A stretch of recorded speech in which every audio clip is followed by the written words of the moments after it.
నా కుమారులారా చెవియొగ్గుడి, నా నోటి మాటలను ఆలకింపుడి. జారస్త్రీ మార్గముల తట్టు నీ మనసు తొలగనియ్యకుము. దారి తప్పి అది నడుచు త్రోవలలోనికి పోకుము. అది గాయపరచి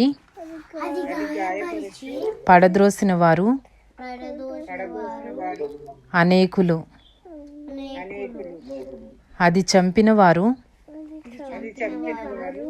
లెక్కలేనంత మంది. దాని ఇల్లు పాతాళమునకు పోవు మార్గము.